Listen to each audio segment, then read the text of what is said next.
better. See how good you ask what you want in life? Then you get it. And then, there it is. I feel like I can't see myself. Okay. I'm shy. I so want to drink right now. It's bad. Hold on, I'm just looking at Do you mind if I'm shy and awkward? Don't be shy and awkward. Don't ruin it. It's a big opportunity. You're gonna ruin the whole thing. I know, because it's like your podcast should be called Tits Etc. That's what it should be called. You know, it's like sponsored and we talk about shit. The Master I have Cleanse. massive areolas and need to be like watched at all times. Washed at all times? They're always popping out. Okay, hey guys. Lighting. Oh shit. Are we filming now? I was going to, but what? I need more lighting. Oh, well then. Can I bring it over a little bit? Like that made any difference. I'm so crazy. And then kind of like cheat to the light like that. Yeah. There. And then shit, I'm shy. Fuck, I get really shy in the beginning. Well, there's nothing to be shy about. Are you shy in front of me? No. No. Not at all. Just the entire world. I hate to say it, but the entire world is not watching my podcast. I don't believe you. Are we filming right now? Yeah. Will this be edited out? Okay, so, hey guys, welcome to Naked Pop. Look who's back. It's Nancy. Hi. Hello. Nancy is here. She's got her Kill Bill outfit on. It's not Kill Bill. It's like called a femme. I just want people to know it's not a costume. It's actually this amazing designer who does these really cool, like, sometimes they're Kill Bill inspired, like, but like very Hong Kong, like, China inspired outfits, I would say. Hong Kong, ooh. No, it's just I'm told it's so funny because I just held her chair still right now because she was swirling, and then she started swirling her body because she couldn't swirl her chair. I love you. I miss you. It's so good to see you, honey bunny.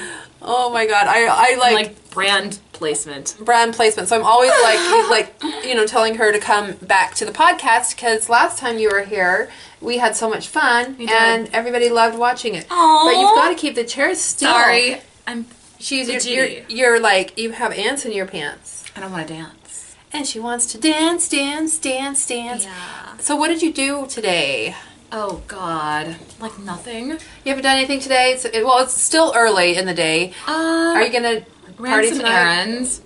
Keeping it mellow. Like, what day is it today? It's like... See, everyone thinks like that if you're in LA... I don't know. Everyone thinks that if you're in LA that you're always out doing some exciting thing. And it's just not true, though. Like, we're not, like, out doing exciting things. You feel me on a day when I'm super boring. I'm like, oh, I wish I could tell you I'm... Oh, but yesterday you weren't boring and then today you are? No, it doesn't work like that. You're not boring. Thank you. But you do swivel a lot. I'm sorry. I'm gonna get out my, my poker. I've been poked by Amber. Yay! Get poked! If you too want to get poked, you can by subscribing and liking this video. So today I wanted my friend Nancy to come because I want to ask her some questions because I have not seen her in... how long has it been? Like a month? Long? It's been... No, not a month. A couple of weeks or a week. Well, yeah, but like, it's been like a week, we but... really haven't hung out in a long time. Last time it was just kind of like... Yeah, I've been really just like focusing on my comedy. I've been busy. And oh look, there's that loose dog again. There's like a little loose dog that runs outside, and we can't catch it. Me and Isabella were trying to catch it earlier, and it's so cute though. It's awful though. I'm like, I think I don't know. We have Breaker back here like digging up a storm. So sorry for the distractions. So anyway, I was talking on my last podcast about people, like, do you think that everybody should have a dream to go after, or do you think that it's okay for people just to be like content in life and not have to go after any big thing and just be happy with where they're at? I think that's an interesting question. I almost think that that's a metaphysical question because I think we're all, in going after what we want in life, trying to get to a place where we're not looking for anything. I think the ultimate goal is contentment, right? Right. So I think both make sense. If you're in a place where you're ambitious and you're excited about life and you're doing things and you're feeling the adrenaline rush, great. If you're in this totally zen place where you're at peace and you're fun and you seek nothing, wonderful. Right. I don't like... They say that true happiness is when you can just like relieve yourself of all thought, where you just don't have to think anything at all. Because I'm always thinking. Give me chocolate. Or I'm right here. You're welcome. Thank you. I needed chocolate and she showed up. Yep. See, manifestation is real. So I guess a lot of chocolate. Yeah, I love chocolate. I know. So, do you think that I'm weird? Yes. Thank Good. fucking God. Did you remember how we met, right?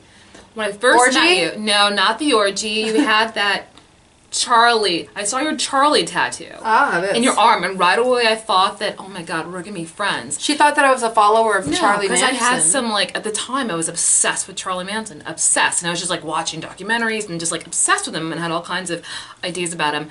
And then I saw you, I thought that you were, like, this angel that Charlie sent over to, like, well, not really, but you know what I mean. I thought that, I had a feeling about you. And we talked about it, and I could openly tell you that, and you didn't judge me. I didn't judge her for loving Manson because I've been fascinated with Manson. He's gone. And for a long time, I was fascinated with him as the leader of how he could lead these people to do such things and that they would follow him. But because I was raised in a cult myself, I understand the whole thing. But so I've read a lot of books about him. I've watched a lot of interviews about him. Someday, at some point, I'd like to do some kind of a project like around those events, and I'm not sure exactly. I'm totally in. I'm obsessed. I probably could tell you everything about it. I know everything about Charles Manson, and then some. Really? What's his birthday? Don't be a dick. Don't try to make me listen. I know enough about him so we can work together. Don't try to make me look like I'm some pretentious. I have no idea when his birthday is. You just put me on the spot. I know everything but his birthday, and don't ask me anything else.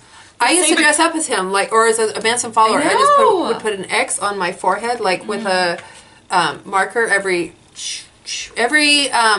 Halloween, because now we're getting really, like, this is too polarizing. We can't be on here talking about Charles Manson. A lot of people just hate him.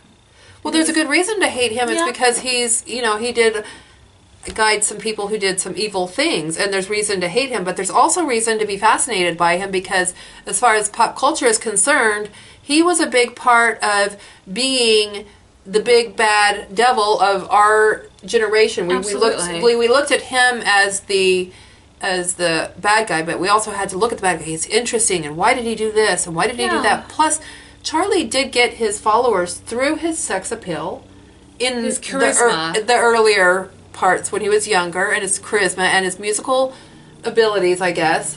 I think this is what I think. I will get back to that in a second, but I think with Charles Manson, particularly in the time of the 60s, there was so much naivete, and everybody who kind of contradicted the way you were supposed to think on some level was a little dangerous and a little fascinating. And Charles came out at the time, he spent most of his life in prison, living a very, very, let's just call it avant-garde existence.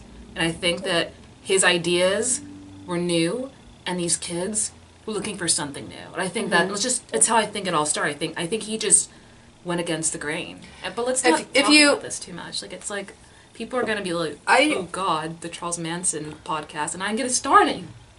I really have no care about what anybody else thinks about it, because it's really, my point of view on it is, is that I've been fascinated with him as a person to look at, as far as like he is fascinating and he's interesting. Yes. I don't have this big hatred towards him because I wasn't part of all of it, and I think it's horrible and terrible. Yeah. Nothing good about him. But how can you not be interested in somebody that it was such a big deal that Can I say something, darling? Yeah.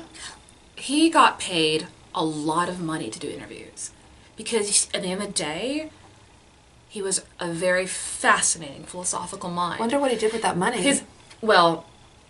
People make money in jail all the time. That's the interesting thing about it. And actually, they're fighting over his estate right now. That's in the news. But he has an estate?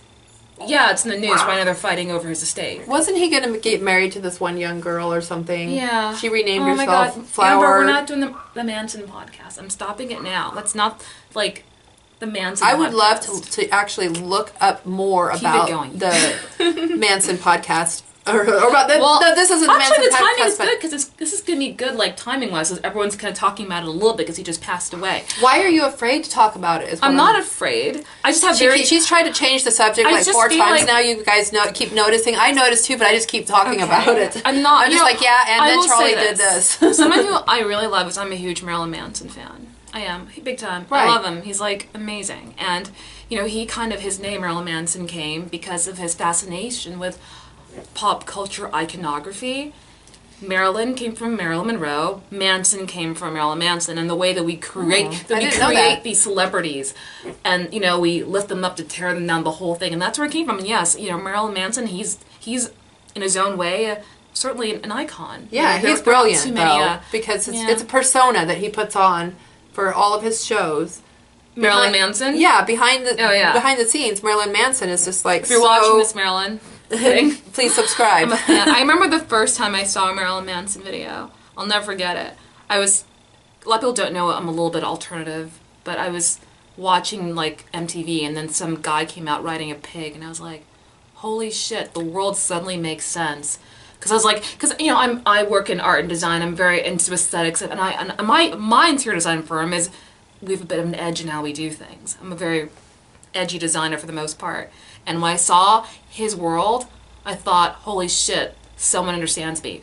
And the director of his videos is actually a woman named Floria Sigismondi, who's actually one of my first kind of role models. She's this female artist from Italy, and she's just this woman. I mean, who would have guessed a woman was behind Marilyn Manson's image? Like, who would guess that? Because it seems so dark and masculine and bloody and strange and painful. Yeah, totally. I mean, again, when I looked at it, I just thought, oh, yeah, it's just, I think the reason I'm afraid to talk about Charles Manson is because we do have a lot of people who are very, like, shadow versus light, whereas shadow and light actually coexist. And they just have this fear, and I'm not afraid of much of anything, They have this fear of talking about it? They have a fear. They have, like my mom, like I first got a tattoo, she's very conservative. She thought tattoos were the mark of the beast. There are people who are very conservative who have very, very, very I heard about the mark of the beast ideas. As being something you put in, that they're going to put like a little thing in you. Well, my point is that there are people who have very specific, naive ideas about what's good and what's bad. And, I don't care if it's Marilyn Manson, if it's David Bowie, if it's Jimi Hendrix, if it's anyone who has a radical and unique way of presenting themselves, those people Who do you think is the most radical artist out there right now? Right now? Or even pop culture icon? That's a tough question. I have to think about it. I mean, the reason why I go with Marilyn Manson, because, I hung out in the music scene, and I saw a lot of crazy stuff. Backstage and in their motel rooms. It's pretty hard for me to be shocked. And so, in terms of shock culture, I dated someone who looked a lot like him. It's not even that I find him shocking. We all know Alice Cooper and Marilyn Manson. Well, Marilyn Manson is different, but the shock culture's been around for a while. But Marilyn Manson, he's taken shock culture and he's made it pop culture. He's made it, that he's one of the few people who has gone into that other side with that world. So that's, I think, part of what I like about him is he did his thing and it worked. I love looking at early Manson stuff, though. I like looking at artists and pop culture icons who have created this image that they've become that. And I think that's what Charles Manson did, too. He created the image of himself as a leader, and then he became this leader to many. He saw himself as like a chosen one. Yeah. And the same as like even with artists like Marilyn Manson, he's like, I'm going to become this. And I was watching an interview the other day with Jim Carrey, and he was talking about I think I know the one. Becoming Kubrick. Yeah, I saw that interview. No, not becoming Kubrick. It's funny that you bring that I up. say Stanley Kubrick, but I'm thinking of the other comedian. I know you're talking about. What's his face? Actually, it's funny that you brought that up because that interview really touched me. If you're talking about the one I'm thinking of, it was really interesting to see Jim Carrey say, and I quote him, Jim Carrey never existed. That's what he said. He said, well, he created this persona, and I keep looking this way, you guys. I'm not ignoring you or looking away. I'm just like, I keep watching this little dog that runs down the street because when this is done, I'm going to go again, try to chase this dog. And when Brian gets here, I'm going to have him chasing the dog. I'm going to get so many dislikes in this video. Like, let's talk about sex and something that isn't so polarizing, something everybody likes. Go for it. Talk about sex. Oh. I just want to say, let's finish off this whole Jim Carrey thing with like creating this persona. I think all of us as human beings, we create the persona of what we want to become recognized as. Just for example, you just said there, like, let's talk about sex, because like the audience, the people, naked they pop. Like to talk about sex. Naked pop culture. Like, rip it off. Let's be sexy. Let's be raw. Let's be open. Yeah. And so, while we're talking about sex, I had sex the other day, and I didn't even cry. Wait, is this real? Do you always cry when you have sex? No, it's one of my jokes for my stand-up routine. That is, but I had sex, and I didn't even cry. It's funny how that makes me so awkward. That's really funny because it is a good because it gets people's attention. Why do women cry during sex or after or any around it? It's like I'm so emotional. I cried so once much. during sex. I'll tell you, I cried once during sex, and I was with this guy, and he was like, "Oh my God, baby, it's so sweet that you're crying, baby," and all this stuff. And I was like actually crying because I missed an ex-boyfriend. I wish I was with him instead because the sex was so much better. Sex is awful if you're wishing you were with someone else. I broke up with that guy. This was years ago. I'm just saying, you want to know when I cried. Especially like when you're in a sex, it was threesome and you're like doing it, paying attention to one person. When you're like, gosh, I need to pay more attention to the other person, but oh baby, these problems you have. the problems. I don't know. I can't say that that's a problem I've had. But. Do you feel that sex like fills a void? You know, I think Or do you think that, like, that's why people... It literally fills a void. No, actually... Like this. You know, I think what's really cool about getting to a place where you start wait. Put a black dick in it. With your finger. You're so fucking gross. Anyways, you freaking perv. What I was gonna say... Get off me. How am I friends with you, Amber? You're gnarly. Anyways, what I was gonna say before we got disgusting is the fact that like when you start working on yourself, you start working on your addictive impulses, and sex stops becoming that, and that's when it gets really good. Because it isn't for me. I'd rather be celibate than have sex to fill a void. It can be distracting if you're trying to like focus on other parts of your life. It's a good way just to distract yourself too. Yeah, I think we've all kind of been there. Believe me. And then there's all of this stuff about Louis C.K. and jacking off. Do you think that you could get off jacking off or masturbating in front of anybody like that you don't know? I mean, that's a fantasy on some level. It's a lot of fantasy. It's a fantasy for a lot of people. Is it?